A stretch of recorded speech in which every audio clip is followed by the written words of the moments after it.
Hey guys, it's Eshani. So today is going to be a very different kind of video for my channel. I've told you guys before that I wanted to start talking about more real life topics, maybe just harder topics that don't really get talked about very much in a really real and raw way. I want to share more of my life with you guys and more of my life experience, and this particular situation was something that really rocked my boat. Today I want to talk about my experience being in a toxic, narcissistic relationship. This might be the very first video I've ever made that I actually wrote full notes. I have like a full-on outline, just a ton of notes to go over. When discussing a topic like this, I knew it would be important for me to get all of my thoughts out and really just get them pre-organized before I sat down in front of a camera and just babbled. I don't know how this video is going to be received. It might not go over well. That's a risk I'm willing to take because this is a topic that I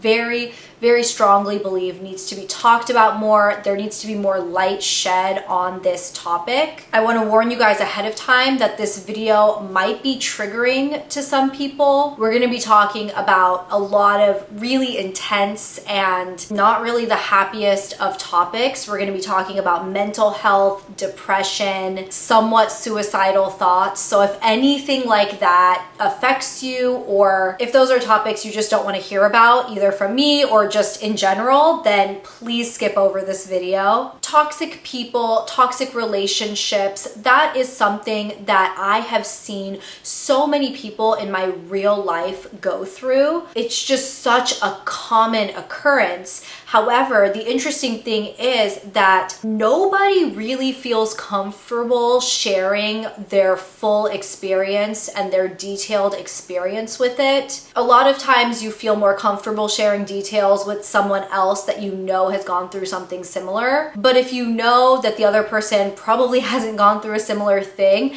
I feel like a lot of times the burden of a toxic relationship, the hardship you went through, you just kind of bottle it up. I did that for a long time until I just really needed to get it out and vent it to some of my friends, and their response to it was so interesting. So many of my friends told me that through that relationship, they realized that I was changing. They realized that it probably wasn't for the best, but they also didn't know what was actually happening because I wouldn't share it. I was holding it in because I felt like nobody will understand. And I'm just here to tell you that so many people go through it. So if you have gone through a toxic relationship before, if you're currently in a toxic relationship, if you're just out of a toxic relationship and trying to heal, just know that you're not alone. It is possible to get out. It is possible to fully recover. I'm only able and comfortable to talk about it today because I am 100% recovered from this relationship. It was not easy. The road was really challenging. I was on the roller coaster of a lifetime throughout this relationship, and I just felt like I was never going to get off. So not only is it my way of just getting it all off my chest, getting full closure. It's gonna be like a cathartic release for me, but hopefully it helps one of you guys. And I wanna just let you know that throughout this relationship, I was honestly at probably the lowest point I'd ever been in my entire life. That's not easy for me to say because I've gone through a lot of hardship in my life, but this relationship, the ups, the downs, the emotional roller coaster, the internalizing of feeling worthless, useless, unimportant, despite having so many supportive people in my life, like my friends and family, it's a complete mind fuck to feel like one person has so much control over your mind and so much control over your emotions. It's kind of a scary feeling. But I want to share this because I want you guys to have a little ray of hope. If you're in a similar boat, there is happiness at the end of it. There is a light at the end of the tunnel. You can get out. Transitioning over into more of my experience. Let's just talk about narcissism in general. I'm pulling this info from my own real life experience. I know this isn't how every toxic narcissistic relationship goes. This is just what I personally went through. And I think just putting everything down in a note, I was really able to see that this is almost textbook a narcissistic relationship. I met my ex-boyfriend at the beginning of 2018. We'll just go ahead and, for the sake of the video, call him Sam. I met Sam at the beginning of 2018. We met organically in Los Angeles. We started talking and dating pretty soon after we met, and it felt like things were going really, really well. The way it seems to go in a lot of these kinds of toxic relationships is the first 2 to 4 months are almost so good. It's like you guys can't get enough of each other. You feel all the feelings that you feel in the beginning of a seemingly good relationship. However, there are always slight red flags. I like to call them pink flags. There are some pink flags that pop up with a toxic narcissist pretty early on, that because they're not blatant red flags, you may or may not actually pick up on them. If you're really perceptive, you'll notice them, but because they're not a giant red flag, they're just a small little pink flag in the sand, you'll probably end up overlooking them. Looking back at the first about 3 months of my relationship with Sam, there were a couple of pink flags that were definitely planted here, there, everywhere, but me being pretty optimistic and also never having really met or dated a toxic person before, I didn't pick up on the flags early on. We dated from basically the beginning of 2018 to the very end of 2019. I just kind of classify it as about a 2-year relationship. Basically all the way through, a narcissist is not going to do basically anything that they don't want to. They might spin it in ways to make you think that you want to do what they want to do, but really it's just what they want to do. They're just spinning it in your mind. For example, if there was a restaurant I wanted to go to and he wanted to go to a different one, he would spin it and say things like, oh, we always go there, why don't we go here instead? Or, oh, you just had that last week, do you really want it again? Why don't we just do something else? I would take those as pink flags, especially if they happen to pop up early on. That's where I should have seen something was a little off. Of course, as the relationship progressed, it stopped being things as seemingly innocent as where we went out to eat, but it started turning into literally everything. I couldn't watch my own TV shows. I couldn't listen to my own music. I couldn't do anything on my own schedule. His schedule was our schedule. All the way around, it was very, very clear that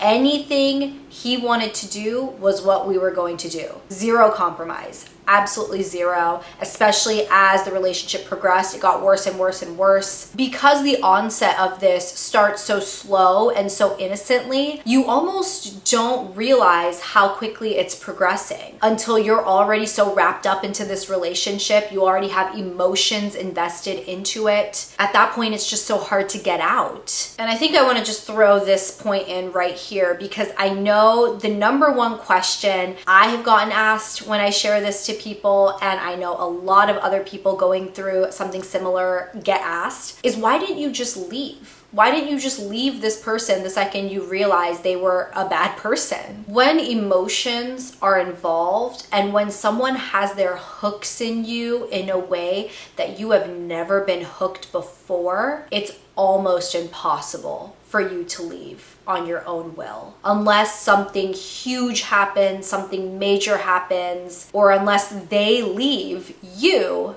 it's almost impossible for the person getting manipulated to leave. Something else that Sam would constantly do to me is put me and my opinions and my emotions down. No matter what we were talking about, he always had to make it a point that I was wrong. It could literally be about anything, and it could even be about a topic that was very subjective. Like even if we were talking about, let's just say, the best singer, and if I said that I thought the most talented singer, just for example, was Adele, I was wrong. He had to make it clear that I was wrong. He had to make it clear that there was another singer that was even more talented, even more consistent, had more to offer, sold more records, whatever the case may be. I had to be wrong. It didn't matter what the topic was about. I had to be wrong. Now, when we were talking about objective things, of course, if I did happen to be right,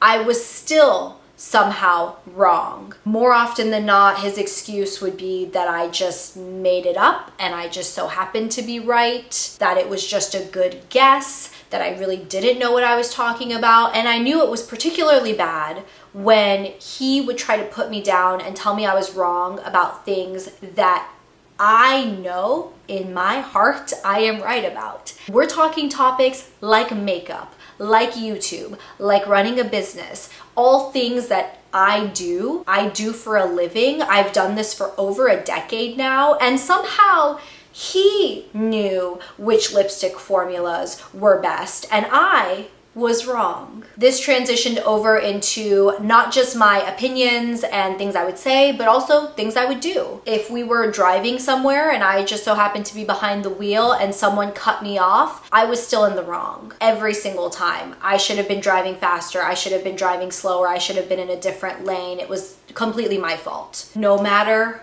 what I did or what I said, I was wrong. And trust me, I can admit if I am blatantly wrong. I'm not saying that I'm right all the time. I'm not saying that I'm the perfect driver. I'm not saying that I know every fact under the sun. But I know what I know. And if you can prove me wrong, that's terrific. But subjective things, there's no need for argument. Another beautiful quality that Sam had was that he just never cared about any of my passions, my hobbies. He really just didn't care about anything that I was interested in. He never once asked about Rani, which is my makeup line for those of you guys who don't know. He never once asked about YouTube. He never once asked about video ideas that I had. He never once made an effort to even pretend to care. I get that not every guy is going to be interested in learning about makeup. However, when your partner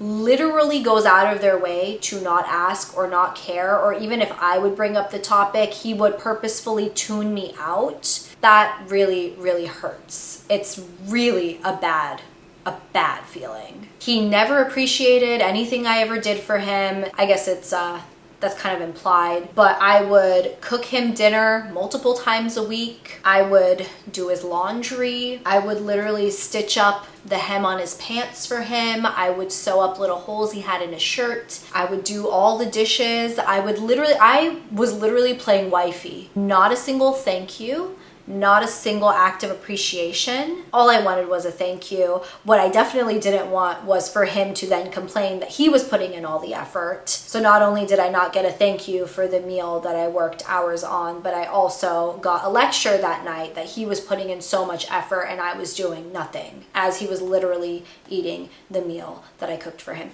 Anyways, most narcissists, Sam included, will really try to control your emotions. Like if I had a really good day, if something went really, really positive for me, he would always make sure to throw in a couple comments or actions or something to kind of bring me back down to earth. If I was over here floating in my little bubble, he needed to make sure that I wasn't that happy. Reflecting on it now, I know that that was his way of making sure he was fully in control of me and my feelings and my emotions, because despite something really, really amazing happening in my life, he was somehow able to still make me sad. It's a form of dominance. He dominated my emotions, and I'm almost ashamed to admit he did, but that's just how wrapped up I was in it. And I know I'm not alone in this. If you guys have gone through something similar, I'm sure you can relate. Another thing Sam would constantly do is make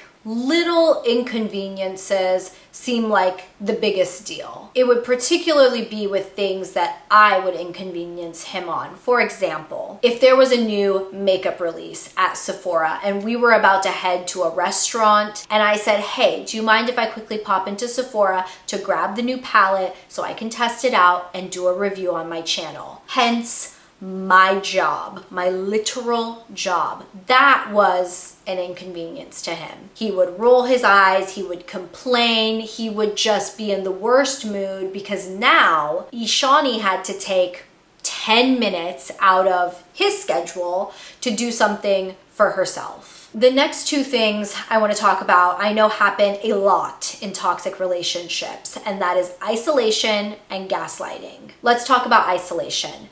I will say that while Sam definitely had his way of isolating me away from my friends and family, he wasn't the worst I've ever seen. He didn't necessarily mind if I went to see friends and family. However, when I was with my friends and family and in a place where I should be happy and present and myself, in the back of my head, I was just so sad and so miserable. And I already knew when I got back home, back to that relationship, I was probably going to get a guilt trip over spending time with my friends, that I just couldn't enjoy myself when I was there present with other people. If he wasn't there, I knew I was probably going to get a guilt trip over it, and it was just in the back of my head the entire time. The other big thing that happens in a lot of toxic relationships is gaslighting. The way I experienced it most in my relationship with Sam was anytime I addressed a problem or a concern, he would immediately shut down and flip the issue on me. He never listened to me. He never took in any criticism. It was always my problem. It was my problem that I saw a problem. It was my fault for having a problem. It was my fault for addressing it. It was my fault for having a criticism. He was always right. He was always in the right. And that's the end of the story. Even if I wanted to have just a real, raw, honest, heart-to-heart conversation, he would shut down. He would get mad, he was very stubborn, and he would yell, scream.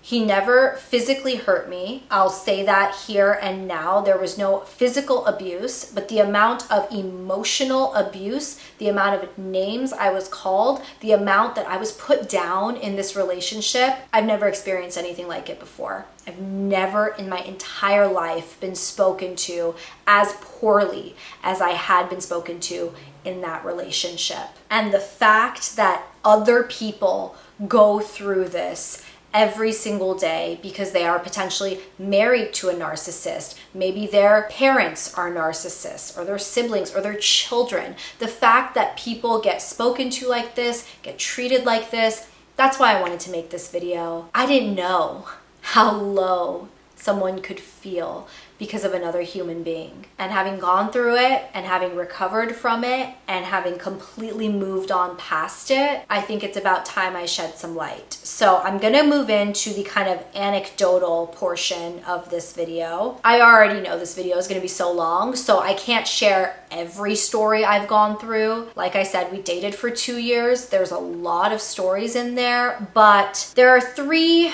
that I wanted to really highlight. They go from mildly offensive to possibly the worst thing another human being has ever done to me. And these are the 3 that I feel like perfectly summarize this relationship. Starting off, we would spend almost every weekend in my apartment, and every weekend I would make him brunch, I would make him dinner, anytime I was in the kitchen cooking. And if I had my iPad up watching a YouTube video, or if I had some music playing in the background, because again, I was cooking for us, he had to make sure that he had something on the TV or on his phone that was louder than what I was listening to. If I was watching an Emily Noel makeup tutorial in the kitchen, he had to make sure that his football game was blasted much, much louder than my video. Even though he was literally sitting on the couch, could have been doing anything, could have literally had a laptop open and browsed the internet or done literally anything. He always had to make sure that whatever was playing in my apartment, was his stuff, his football game, his golf game, his music, his podcasts. It was always him, no matter what. Even if I was the one putting in work to make sure we were both fed, he always had to have it his way. Always. These next two stories, they got me emotional back when I used to talk about them. I think at this point, I'm just so far removed. The first story happened on Thanksgiving of 2018. I always go see my family on Thanksgiving. So this particular year, I was gonna drive up to my parents' house to spend Thanksgiving with my family. Mind you, Sam is not originally from LA, so he wasn't gonna go see his family this year. Thanksgiving morning, I got up, I got in the car, I went to drive to my family's house, and there was a literal blizzard. I was stuck in Southern California in a literal blizzard trying to get out of LA. So basically the main road, the main freeway you can take was closed. They were detouring traffic onto a side road that was very windy through the mountains, through snow and slush and icy roads. I tried going on the detour, but unfortunately, once you got to the end of the detour, they were actually U-turning people out of there. So I ended up having to come back to LA. In the middle of all of this, my car is not made for the ice. I got stuck in icy road on the side of a mountain. My car was literally slipping and sliding. It was a really scary time. I was driving by myself. It's Thanksgiving morning. All I want to do is be with my family, and I'm about to slide off of a mountain. So luckily that didn't happen. My car did get stuck. Luckily, there were two guys in the car behind me that ended up coming out and pushing my car over the ice so that my tires could get some traction on non-icy ground and I could continue driving. So you can imagine now that I have tried to get to my family's house, I've spent hours in the middle of a blizzard, almost slid off the side of a mountain, I'm pretty heartbroken that I can't get home for Thanksgiving. I was just so sad that I was gonna be alone on Thanksgiving that day. I asked if he would be willing to come over. Maybe we could do Thanksgiving together. Again, he was by himself this Thanksgiving. I was now gonna be by myself this Thanksgiving. I made it back to my apartment. I was really, really sad, and I just waited. I waited all afternoon. I waited through the early evening, and around 6:30 or 7, I called him and asked him, hey, what are you doing? And he was like, I'm just watching TV. And I was like,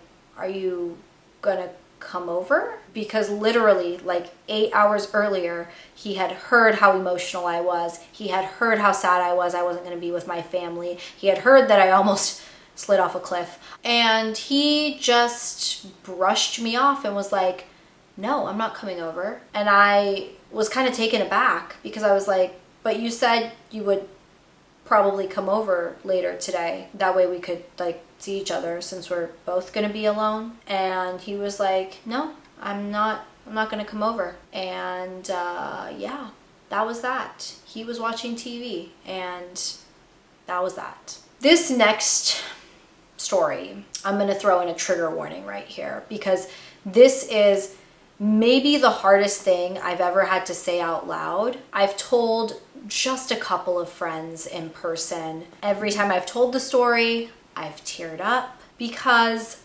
this is the lowest point of my entire life. I have never in my entire life been actively, are we allowed to say the S word on here? I feel like people on TikTok use the word unalive. I've never actively wanted to unalive myself. Never, to this day. However, I was at such a low point one time. I remember this day like it was yesterday. Sam and I had gotten into some sort of fight.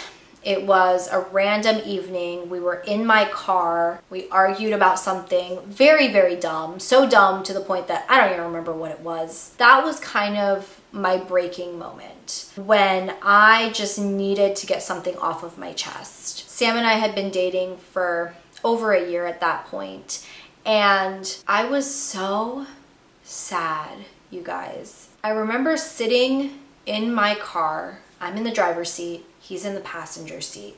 He's super pissed off about something. I'm just really, really sad. And I remember telling him that I needed to admit something to him.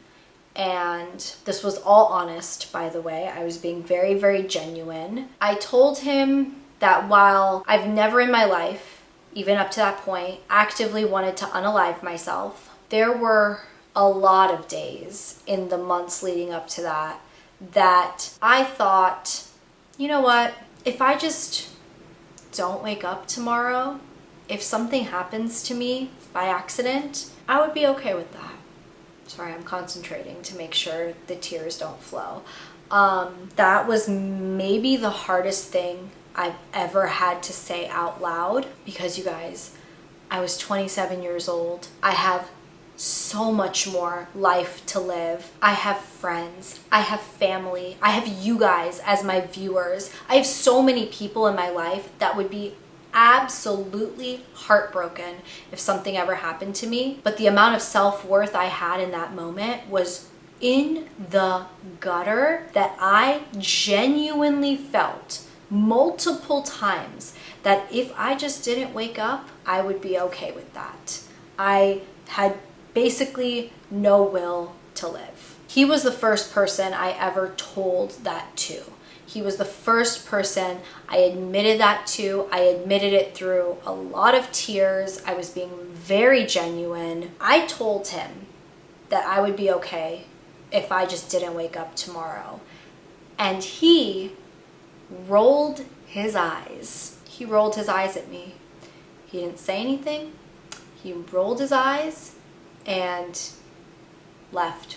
I don't know who reacts that way when they're told something as important and as potentially life-changing or potentially life-ending as this, but that was his reaction, was to roll his eyes, not address it, and basically treat me like I'm an idiot. Moving into how I felt throughout this relationship. The best way I can describe it is I almost felt like I was bipolar. I know, of course, bipolar disorder is a very legitimate, very real condition. However, I don't have it. I'm not bipolar. But this relationship made me feel so out of control with my emotions. The highs were so high. I mean,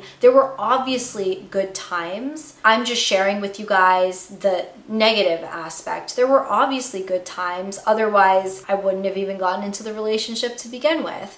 However, the highs were so high. I felt like I was on cloud nine, but when we hit those lows, I was absolutely in the gutter. I was crushed. I was just at absolute rock bottom every single time. It was almost like a drug. I've never done drugs before, but from what I've heard, when you have that first hit of a drug, you forever chase that high. That's why people keep doing drugs, is because they're trying to chase that initial high. That's almost what this relationship felt like, is it was so high in the beginning that even as time went on and it was just going sour, it was just going south so quick. In my head, I kept thinking, but we had good times. We had such high highs. We can get back to that. It wasn't possible. It just wasn't. It wasn't possible. That wasn't the way the relationship was formed. But that's one of the reasons I stayed, because the highs were really high. Throughout the relationship, I really couldn't sleep. I basically lost my ability to get good sleep. I was constantly on edge. I was losing a lot of weight. When you're unhappy, it manifests in so many different ways, both physically and emotionally, and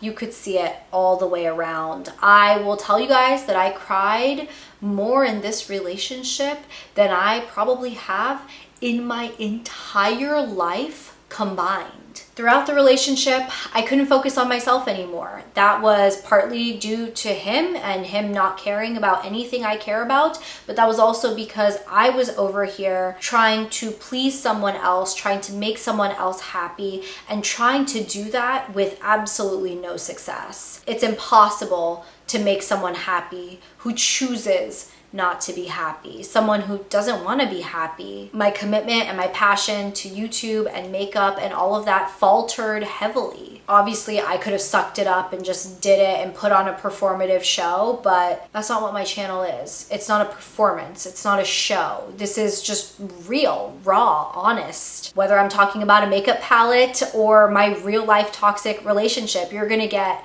full transparency and honesty with me, and I just couldn't do that at that time in my life. And I knew things were really, really bad when I preferred to spend time with anybody other than Sam. I would have rather been with my dad, my best friend, my brother, a complete stranger, by myself. I literally would have preferred to be 100% by myself, going out to dinner with myself, going to amusement parks by myself, going to movies with myself, rather than going with him. Because I knew when I went with him, we were gonna be arguing, we were gonna be fighting, I was gonna be on an emotional roller coaster, I was probably going to cry, I was definitely going to be sad. So when I realized that I valued time with anyone else more than I valued time with my literal boyfriend, my partner,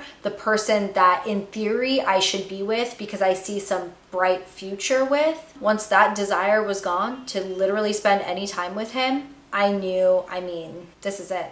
This is over. I don't want to be with him, literally at all. Finally, I want to wrap up this video by telling you guys a little bit of what I learned going through this toxic relationship. This is a misconception I had before I got into my own toxic relationship, but I saw other people in toxic relationships. I made the very, very wrong assumption and judgment that a victim of a toxic relationship is only in that position because they're weak, because they're weak-minded, because they're choosing not to leave, because a strong person wouldn't get into that kind of a situation. And I'm here to tell you guys, that's not true at all. I see myself as one of the strongest people I know, and it makes me so sad for the Eshani back in 2018 and 2019 when she was in this really awful relationship that she never thought she would get into, and she just couldn't find her way out. It has nothing to do with being a weak person. It has everything to do with just seeing the best in people, almost having a kind heart, a pure heart, thinking that these kinds of toxic people who just are out to make you miserable, I never thought they existed. I never encountered one before, but they exist.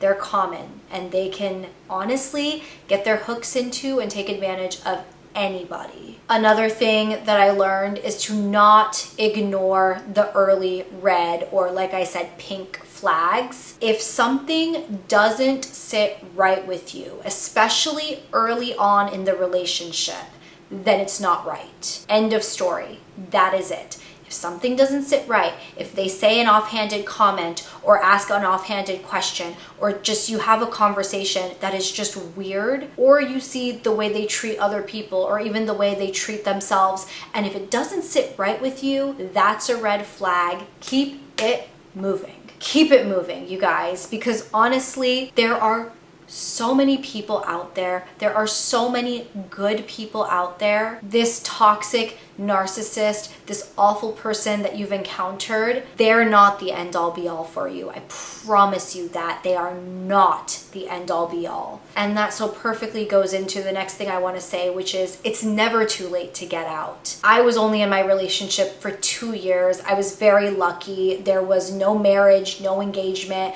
no mingling of the families. It was a very simple split. It was very easy to do, not emotionally easy, but easy in terms of there were no children involved. I know people marry toxic narcissists and are married for decades, have whole lives, houses, kids, families, everything. But I'm telling you, if you are not happy, if you're miserable, if you're in a bad emotional state, you deserve to get yourself out. You deserve to find happiness. And even if that just means getting out of the toxic relationship and just being alone is so much better than being with someone who doesn't appreciate you, doesn't acknowledge you, puts you down, makes you feel like trash. Being alone is so much better. The past year and a half that I was alone, so much happier. Was there a large transition period of me trying to emotionally heal and recover and bounce back from this? Absolutely. The aftermath of the relationship was just as bad as the actual relationship. Don't get me wrong. However,